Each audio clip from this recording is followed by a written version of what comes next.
네, 강프로입니다. 자, 오늘 에코프로 머티리얼즈 한번 볼 텐데 일단 장중이고요. 그리고 6% 빠지고 있습니다. 자, 제가 계속해서 말씀드렸죠. 7일이 기점이 된다. 그리고 7일이 이제 내일입니다. 그리고 지금 에코프로 BM은 3% 정도 빠지고요. 에코프로 머티리얼즈는 6% 정도 빠지는데 일단 걱정하시는 분들 많을 것 같아요. 혹시라도 내가 고가에 물려 있다. 그러면 정말 이렇게 말씀드려 죄송하지만 반성을 좀 하셔야 됩니다. 어느 정도 주가가 올라가는 과정에서 내가 만족할 수 있는 수치가 있어야 돼요. 무한정 올라가는 주식은 없고 조정이 없는 주식도 없습니다. 아무리 좋은 내용을 가지고 있다고 하더라도요. 그럼 우리가 여기서 생각해야 되는 부분은 언제 반등이 나오느냐고, 그리고 그 언제 반등이 나오는 기준치는 확인을 해야 됩니다. 근데 그 확인을 뭘 해야 돼요? 에코프로 BM을 기준해서 확인을 하라고 이야기를 계속해서 드리는 거고, 그 확인에 대한 시점이 7일, 실적 발표인 7일 날 정해졌습니다, 이미. 그리고 적자가 나올 확률이 굉장히 크죠. 물론 적자가 나온다는 건 리튬 가격 때문에 그렇고요. 리튬 가격은 변동을 합니다. 기본적으로. 그쵸?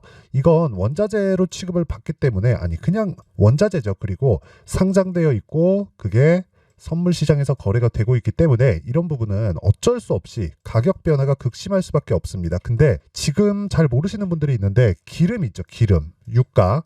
유가는 지속적으로 변동을 합니다. 그리고 투기성 자산이에요. 그런데 우리가 여기서 생각을 해야 될 게 있습니다. 기름은 계속해서 사용을 하는데 유가 변동 폭을 보면 계속 사용하는 것 대비해서, 즉 수요는 유지가 되는데 사용하는 것 대비해서 이렇게 변화폭이 심한데 어떻게 그 평균적인 거래 그 기준치를 잡을까? 자, 이렇게 잡으시면 돼요. 이게 리튬 가격하고 동일하게 움직입니다. 유가랑 리튬 가격이 동일하게 움직인다는 내용이 아니에요. 자, 어떻게 보셔야 되냐면 유가를 보면 경기가 좋을 때와 나쁠 때를 기준해서 가운데치를 딱 잡으면 60불에서 70불 사이입니다. 그리고 경기가 나쁠 때는 60불 이하에서 30불, 40불 정도까지 내려가고 40불까지는 수월하게 내려가는 편이고요. 경기가 좋을 때는요, 올라가지만 뭔가 문제가 있었을 때, 즉 80불을 돌파하는 그런 상황이 벌어졌을 때는 지정학적 위험이 발생을 합니다. 그러면 우리가 이런 구간 100불을 넘어서 막 120불, 130불까지 올라가는 그 가격대가 유지가 되는 것인가? 안 됩니다. 그럼 반대로 경기 침체 구간에 있었을 때 수요가 막 둔화를 하고 갑자기 산유국끼리 싸웁니다. 오펙 플러스에서 막 증산한다고 난리를 치고 싸워요. 이럴 때는 어떻게 돼요? 유가가 폭락을 하겠죠. 근데 이런 것에 대한 위험이 예전엔 있었거든요. 왜? 셰일 기업에 대한 주가 때문에 그렇습니다. 근데 지금은 코로나를 거치고 나서 마이너스 유가까지 한번 들어갔고 트럼프가 유지됐었던 게 아니라 바이든으로 옮겨가면서 셰일 기업들의 영향력이 많이 줄어들었습니다. 그래서 지금은 유가가 미치는 영향력이 사실상 거의 없다고 보시면 돼요. 하지만 유가를 기준해서 본다면 60불을 기준해서 경기가 좋을 때 나쁠 때의 기준치가 다르다. 자, 그러면 리튬 가격도 동일하죠. 수요에 따라서 또는 공급에 따라서 변화가 있습니다. 그리고 그 기준치가 있고 그 기준치에 따라서 갑자기 수요가 늘거나 경기에 대한 변화, 그리고 무엇보다 이제 리튬이 들어가는데 어디에 배터리 들어가죠. 배터리 뭐예요? 전기차입니다. 전기차. 그러면 전기차에 대한 수요가 일시적으로 감소할 수 있고 뭐 상황이 바뀔 수도 있지만 방향성에 대한 부분은 유지가 되고 있기 때문에 우리가 여기서 생각을 해야 되는 건 한 가지 내용밖에 없죠. 경기가 좋을 때는 높아지고 낮을 때는 낮아진다. 근데 한번 경험이 있죠. 21년도에 발생했었던 인플레이션으로 인해서 투기성 자본이 들어왔을 때는 리튬 가격이 크게 뛸 수 있다. 이런 부분이 양극재 업체 측에서는 손실로 귀결될 수 있습니다. 근데 그게 일회성 요인일 뿐이에요. 이 부분이 지나면 산업에 대한 전체적인 방향이 바뀌기 전에는 양극재 기업 그리고 리튬 관련된 쪽은 상승할 수밖에 없지만 한국의 뭐 하이드로 리튬이나 이런 쪽이 어려운 이유는요, 구조 때문에 그렇습니다. 이쪽에는 뭔가 막 광산 개발했다 막 이런 쪽으로 붙으니까 그래요. 근데 포스코 홀딩스나 뭐 에코프로나 이런 쪽은 너무 많이 올라서 내리는 거지 이런 부분에 대한 리스크를 지금 가격에서는 없다고 보시면 됩니다. 근데 지금은 왜 이렇게 어려워요? 사실상 23년도에 많이 올랐고 그런 부분에 대한 충격을 받고 있는 것이지만 그런 과정에서 공매도가 끼어 있기 때문이다. 우리는 이 공매도 자본을 적절하게 이용할 필요가 있고 그러기 위해서는 철저하게 가격에 대한 부분을 인정하고 들어가야 된다. 그리고 철저하게 확인해야 된다.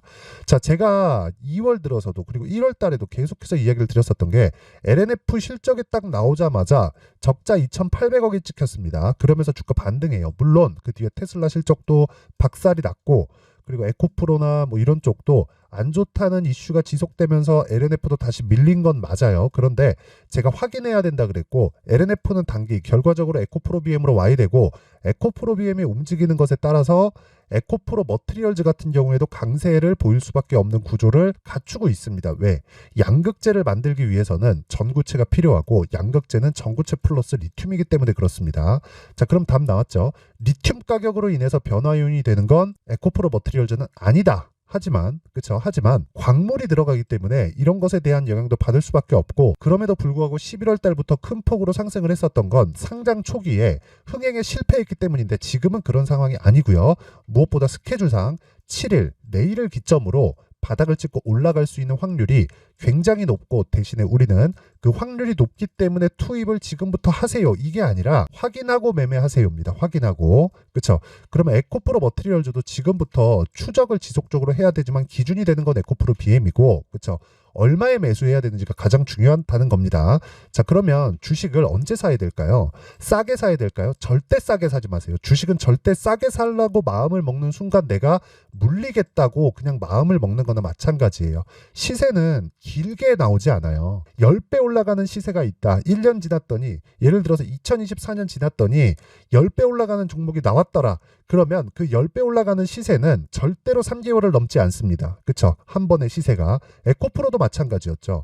23년도에 2월 달부터 4월 달까지 2달 반 동안 올라간 게 10만 원부터 80만 원이고요. 그리고 나서 30% 40% 조정을 받고 6월부터 시작해서 7월 달까지 다시 100%의 추가 상승이 나오면서 시세를 끝내고 지금 조정 구간에 들어갔는데, 시장의 평가치를 기준해서 봤을 때 지금은 추적을 해야 되지만 확인해야 된다. 자, 그러면 에코프로 머티리얼즈에 얼마를 매수해야 될까? 뭐 그런 것보다 다른 종목들을 확인했을 때 내가 어떻게 매수할 수 있는지 그 내용부터 확인해 볼게요.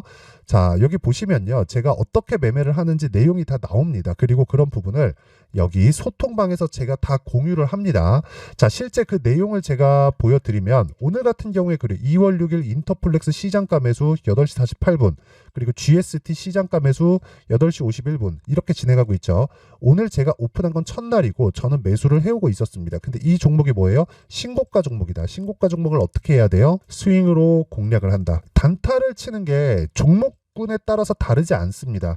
단타도 무조건 강세 종목만을 추려서 해야 되기 때문에 제가 진행하고 있는 신고가 종목과 절대 다르지 않다. 하지만 단타의 관점으로는 못하는 분들이 있기 때문에 제가 소통방에서 공유를 하는 내용은 모두 다 스윙으로 진행합니다. 그랬을 때 오늘 8% 상승이 나오고, 지금도 그쵸?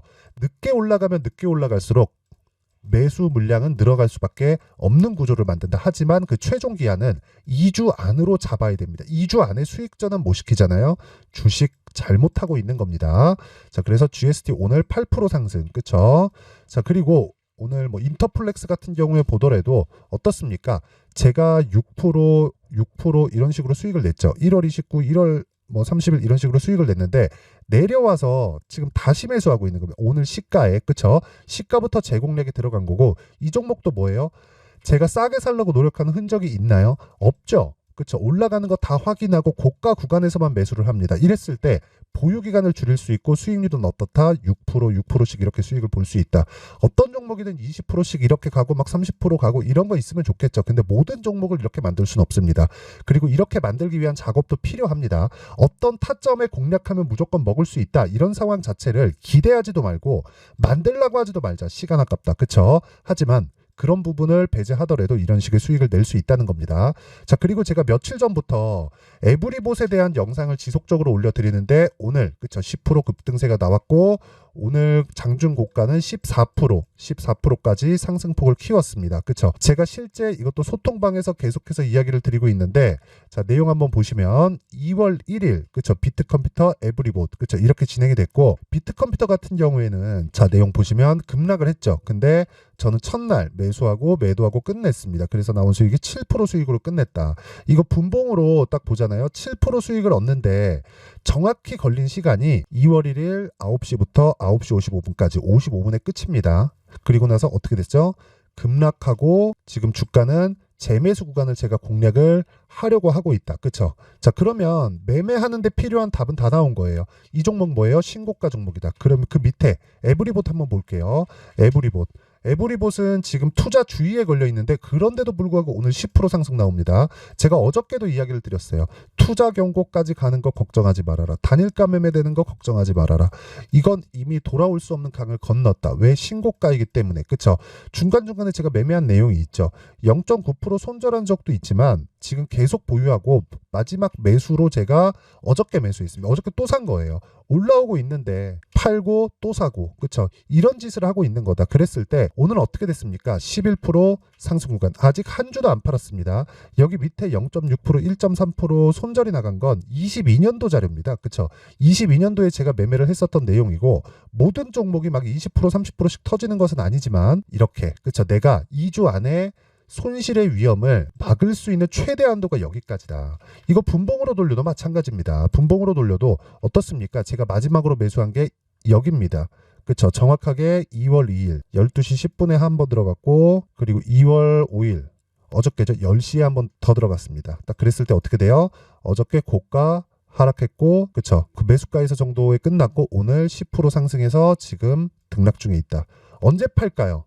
떨어지면 팝니다. 그쵸? 떨어지는 파는 구간에서 내가 추가적으로 올라가는 거 어쩔 수 없고 떨어지면 팝니다. 그냥 그게 끝이에요. 거기서 20%가 될지 30%가 될지 저는 그때 가서 판단을 할 거고, 이런 구간에서 내가 판단을 해야 될 건 2주 안에 나올 수 있는지에 대한 부분입니다. 자, 그러면 완성되어 있는, 그쵸? 완료되어 있는 매매를 보더라도 예를 들어서 뭐 HLB 같은 경우에 보면, 그쵸? 제가 매수해서 매도까지 정확하게 4일 걸렸고 31%.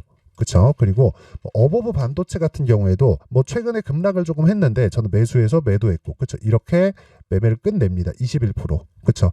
바이오와 반도체는 1월 달부터 지금까지 시장이 안 좋은데도 불구하고 계속 강세를 보이고 있죠. 그런 부분을 신고가 구간에서 공략을 한 겁니다. 싸게 사는 게 아니란 거죠. 그래서 내가 자꾸 주식을 고가에 팔라 그런다, 싸게 살라 그런다, 이런 걸로 인해서 시간을 계속 보내잖아요. 그러면 절대로 돈 못 법니다. 그쵸? 누구도 그런 식의 이 방식을 취해가지고는 절대 돈 못 법니다. 그래서 신고가 구간에 내가 적절한 구간에서 내가 매매를 해서 돈 버는 방법을 한번 배워보고 싶다 하시는 분들은 소통방에 들어오세요. 제가 2월 달에 어떤 식으로 매매를 진행하는지 강의를 계획하고 있고요. 그리고 제 매매 타점을 모두 공유를 합니다. 그래서 여기는 무료로 진행을 한다. 채널 성장을 위해서. 자, 그래서요. 배우고 싶다 하시는 분들은 구독과 좋아요 꼭 좀 부탁드리고요. 상단에 있는 전화번호로 소통, 자, 소통이라고 문자를 보내주시면 제가 소통방 입장 링크를 순차적으로 공유를 해드리도록 하겠습니다. 자, 그리고 제가 강의를 준비하고 있다고 했는데, 그쵸?